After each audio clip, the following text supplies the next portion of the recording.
Graça e paz, vamos continuar estudando o livro do Apocalipse, continuando no capítulo 20, e você pode também dar o seu like aí nos nossos vídeos, fazer a sua inscrição, que é importante para nós, e vamos lá, continuando nesse estudo para edificar a sua vida. Vou passar aqui para o pastor Igor, dando continuidade. Bora. Vamos que vamos então, amém, querido?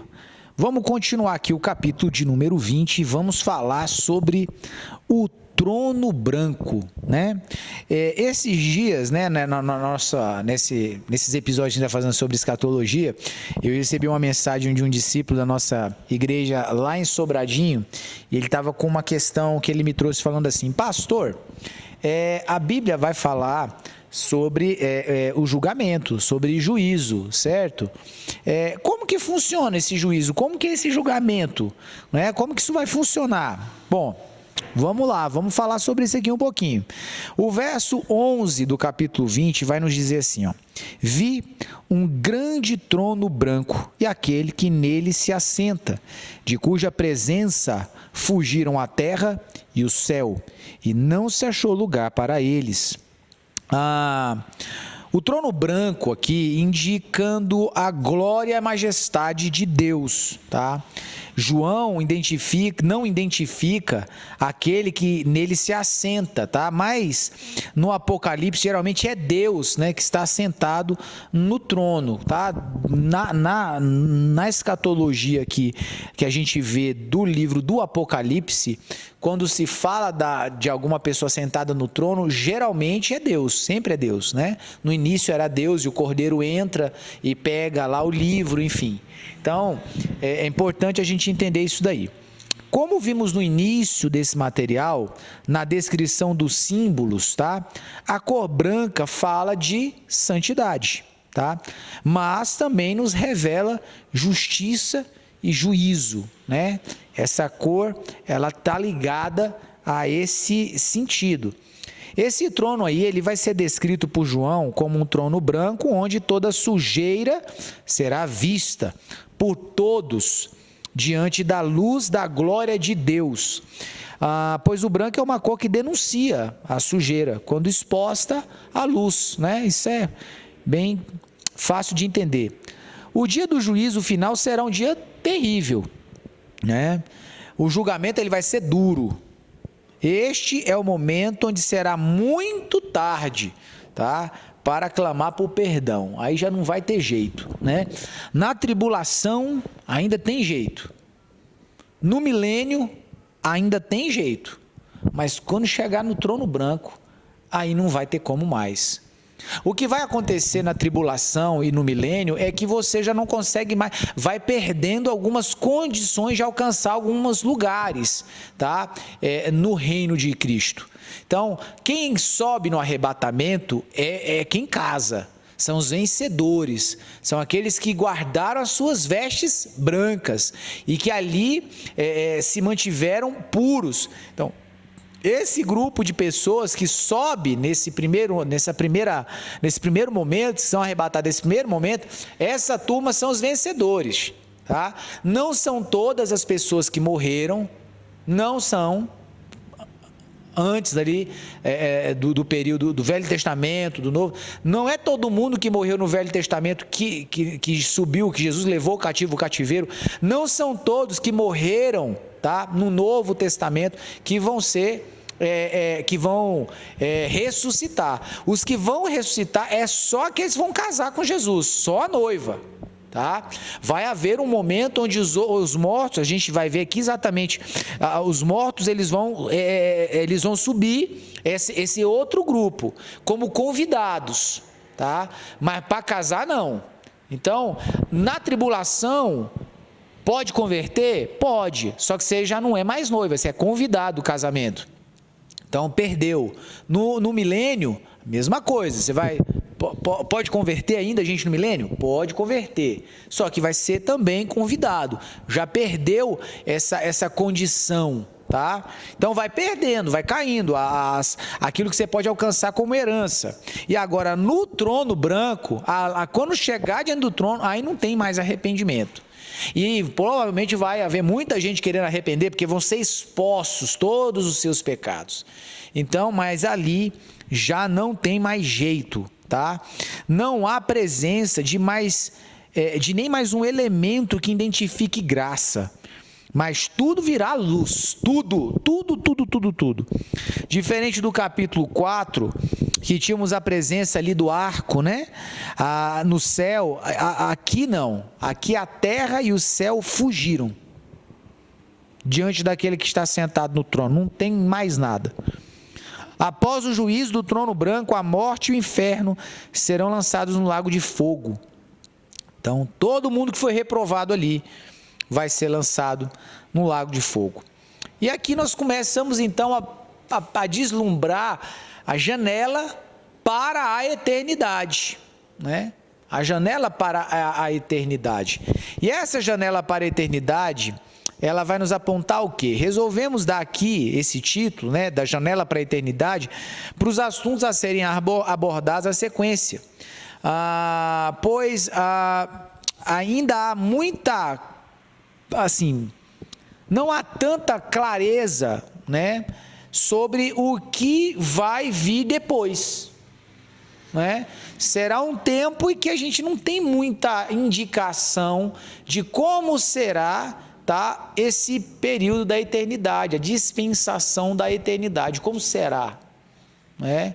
O que faremos, como viveremos, como a humanidade vai viver, qual vai ser a relação da humanidade com os anjos, como o homem glorificado, né, como vai ser essa relação, o que nós vamos fazer na eternidade, quais serão as tarefas, né? Porque tem gente, irmão, que às vezes é simplista demais, né? Quando a gente fala sobre que todos estaremos diante do trono de Deus adorando dia e noite, isso não quer dizer que só terá isso de atividade para ser feito. Só cantar, vamos ficar lá, só ministério de adoração, só de louvor. Não é isso não. Entenda que a expressão dia e noite aí fala que não haverá fim, tá? Que esse tempo é um tempo que não vai começar e não vai acabar, é uma coisa continuada, não para mais. Mas é evidente que durante esse processo de eternidade haverão coisas, não é? Haverão ações ali, assim como os anjos. Os anjos, eles têm hierarquia, eles têm designações, eles têm tarefas, e assim também será, creio eu, o processo da humanidade. Contudo, como eu disse, aqui a gente tem poucos apontamentos, né? Como alguém que olha, vamos dizer assim, né, de uma janela, tentando ver o que está lá fora, é o que a gente vai perceber aí nos capítulos 21 e 22 do texto do Apocalipse. E aí eu quero fazer uso, pastor Arnaldo, lê para nós aí o texto de Deuteronômio 29, porque eu penso que esse aqui é o princípio para a gente poder entender as coisas que virão. Então aqui Deuteronômio 29, capítulo 29, verso 29, lê para nós, pastor, para a gente poder conseguir perceber aí um princípio importante.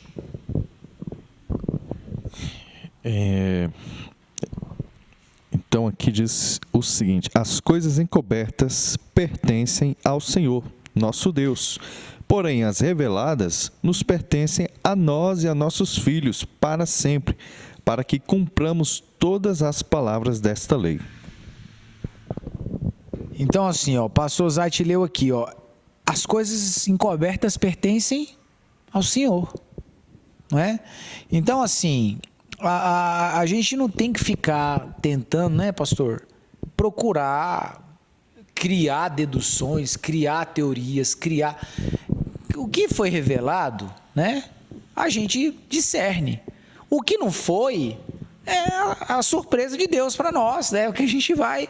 Uma coisa é certa, irmão, nós vamos estar com Deus, vamos estar com Jesus. Então, tá tudo certo, tá tudo ótimo, tá tudo maravilhoso, né? O verso 6 do capítulo 21, tá? A gente vai começar por aí. Um novo céu, uma nova terra, né? verso 6 vai nos dizer assim: disse-me ainda, tudo está feito. Eu sou o alfa e o ômega, o princípio e o fim. Eu, a quem tem sede, darei de graça da fonte da água da vida.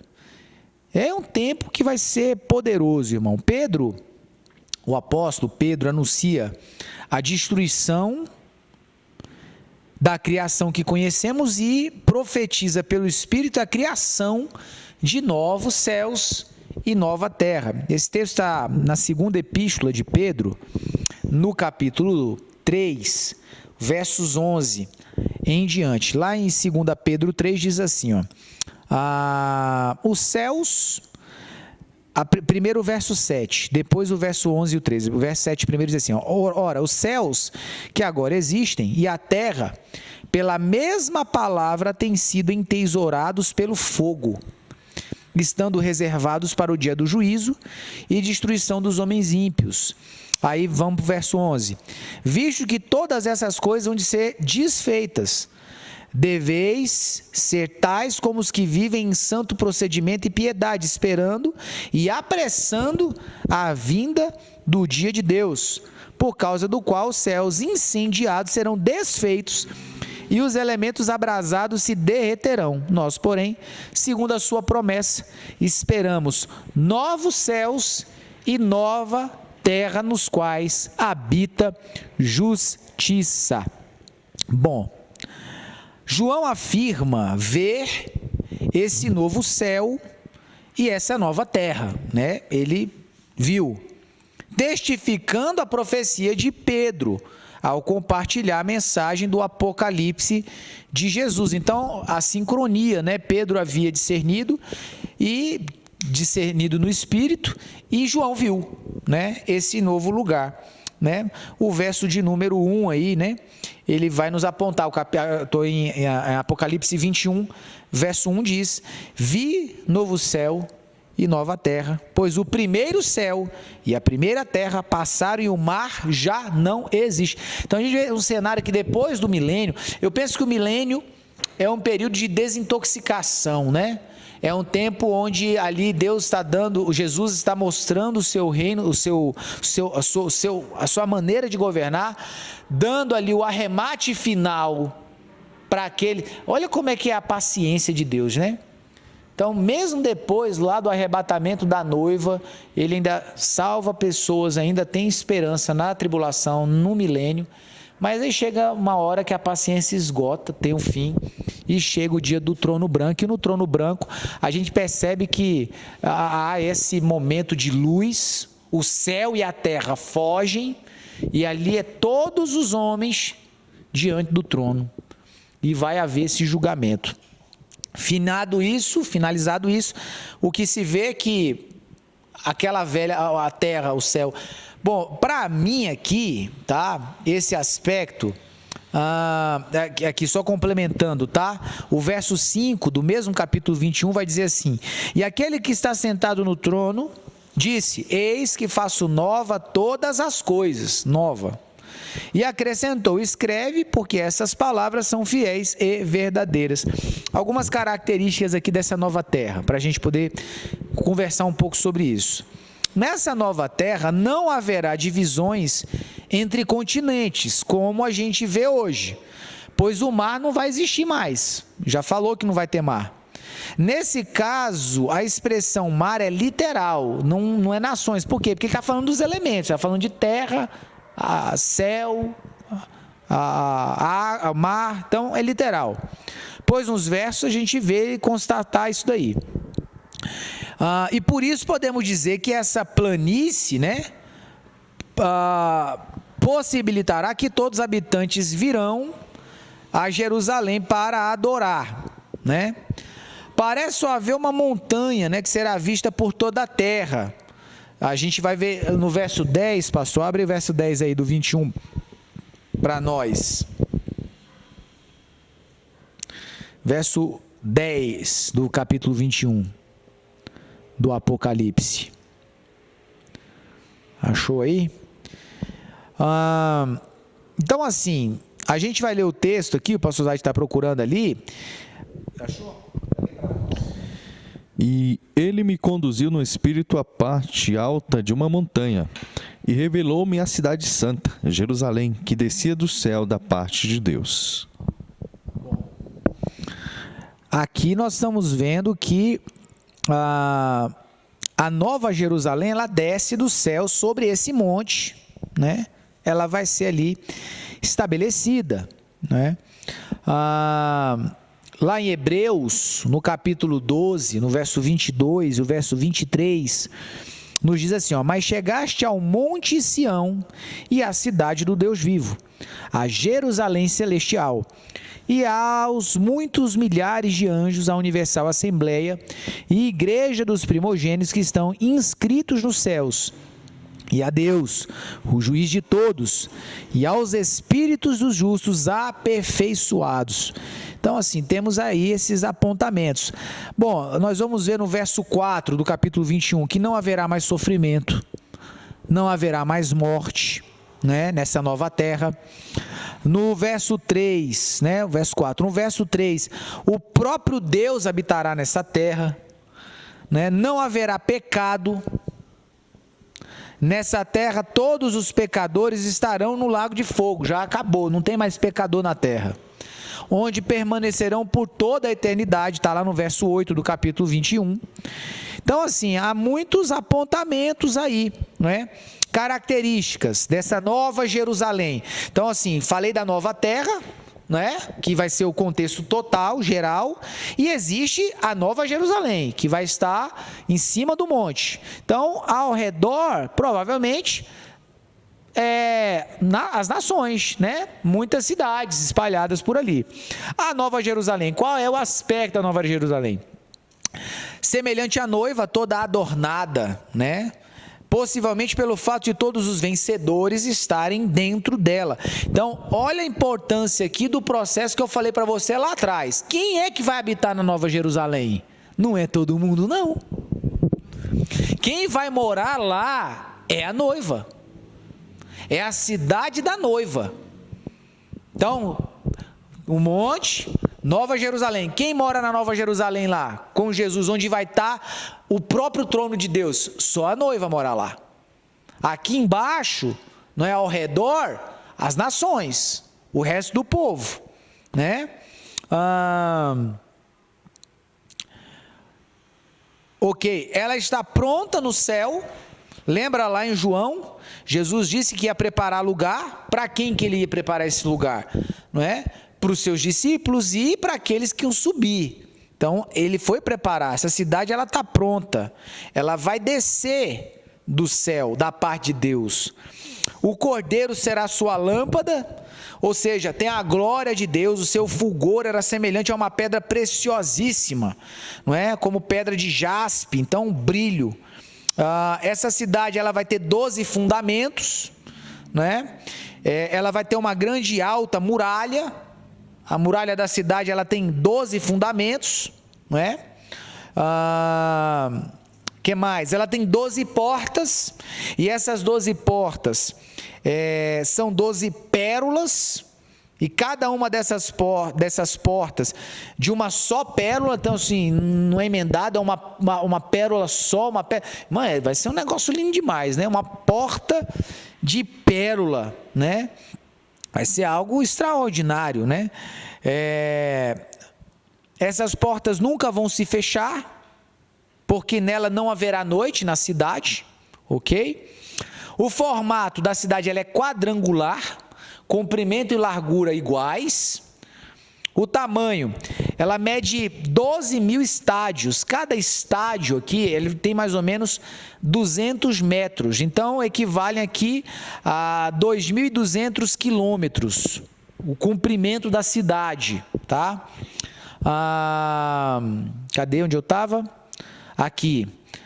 Equivale, então, a uma metrópole, 40 vezes maior, por exemplo, do que o país da Inglaterra, para ter uma ideia, né, de tamanho, levando em consideração que ela teria aí, enfim, né, muitos processos. A matéria utilizada na construção, a muralha é de jaspe e a cidade é de ouro puro. E aqui, irmão, algumas pessoas acabam vendo isso aqui de forma alegórica, eu não. Para mim isso aqui é literal totalmente. Então assim, é um ouro tão puro que ele vai parecer vidro, né? Aquele vidro límpido, algo brilhante. A praça de ouro puro, né? Como o vidro também, será a capital dessa nova terra. As nações andarão mediante a sua luz, e os reis da terra lhe trazem a sua glória, uma espécie de tributo. Será um lugar evidente de adoração, né, ao Cordeiro, que vai estar ali no trono junto com o próprio Pai, próprio Deus. A entrada ela não poderá ser habitada por nada contaminado, nem abominação, nem mentira, mas somente aqueles, evidentemente, que têm o seu livro escrito no livro da vida. O rio que vai andar por essa cidade vai ser um rio formado pela água da vida, não é? Esse rio é o próprio Deus, é como ele se apresenta. Lá vai haver a árvore da vida. Essa árvore a gente entende como sendo o próprio Jesus, ele é a vida eterna. Quem comer dessa árvore, né, jamais morrerá. Produzirá 12 frutos, dando o seu fruto de mês em mês, e as folhas da árvore serão para a cura dos povos. Nunca mais vai haver maldição. Os seus servos o servirão e contemplarão a sua face, e eternamente reinarão pelos séculos dos séculos, né? Há indícios que todos irão para Jerusalém para adorarem a Deus, né? Como a gente via no Antigo Testamento, que de ano em ano eles iam a Jerusalém adorar, como uma indicação, os povos também indo de tempos em tempos a Jerusalém, a Nova Jerusalém, para adorar ali ao Senhor. Nela só vão habitar, tá, os vencedores, como a gente já pontuou. Aí aqui tem um ponto só para a gente poder fechar. Algumas pessoas, elas acreditam que essa novo céu e nova terra será essa terra refeita, né? Essa terra reconstruída, por assim dizer. E há uma outra linha dizendo que de fato se trata de um novo lugar, tá? De uma nova terra mesmo, de um novo planeta, vamos dizer assim, né? De um novo lugar. Eu acredito nisso, tá? Mas como a gente está dizendo aqui nada pode se afirmar. Tudo é um momento de, enfim, de considerar. Mas eu acredito que não se trata dessa terra, que se trata de uma nova terra e um novo lugar. Novos céus, nova terra. Então não diz que é reformado, né? A reforma da terra, fala que é novo. Algo que é novo, para mim novo é novo. Para mim novo não é algo que era velho e foi reformado. Para mim novo é quando você de fato tem algo que, né, é novo. É o meu pensamento. E nós vamos então entrar aí no capítulo 22, só no próximo episódio. E a gente espera você aqui para estar conosco, tá? No nosso próximo episódio, o Café com Palavra. Pastor Zait, despedindo da turma aí. Isso mesmo, curta o nosso canal, dê o seu like e espero que todos nós estejamos nessa santa cidade aí, que será inaugurada pelos santos. Amém? Até a próxima.